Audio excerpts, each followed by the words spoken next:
పాశ్చాత్య దేశాల్లో ఈ బైబిల్ రాసిన గ్రంథకర్తల ఆనాటి భౌగోళిక సామాజిక పరిస్థితుల్లో జాతులున్నాయి. ఇప్పుడు మనం ఇండియా కాంటెక్స్ట్లో మాట్లాడుకుంటే జాతులు లేవు.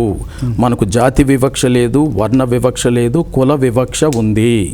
ఎందుకంటే సహస్రాబ్దాల కాలం నుంచి ఇండియాలో కులం వ్యవస్థ వేళ్ళూనుకొనుంది కాబట్టి ఒకడు క్రైస్తవుడైనా కూడా అతనికి కులము లేదు అని అనడానికి లేదు అని అంటున్నారు మీరు.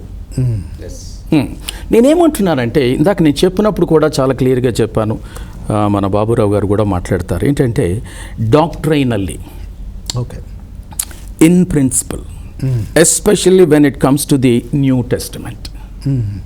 ఇప్పుడు క్రైస్తవులు అని క్రొత్త నిబంధన క్రింద ఉన్న జనాంగంగా ఉన్నామనేది మీకు తెలుసు. కాబట్టి క్రీస్తులో, క్రైస్తవ్యంలో, క్రొత్త నిబంధన సందేశంలో వ్యత్యాసం లేదు.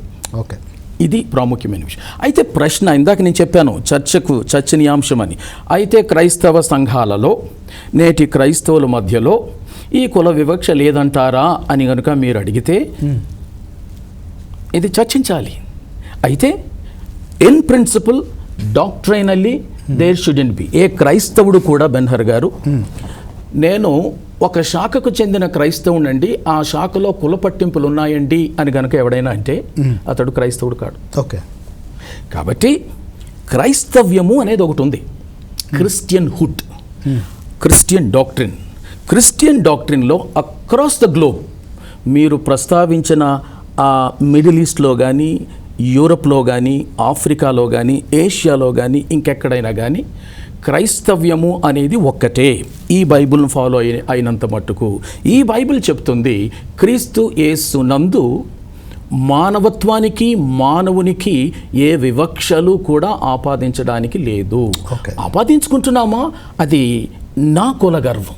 ఓకే, అది నేనున్న ఈ నేటివ్ కాంటెక్స్ట్కి నేను లోబడిపోయాను.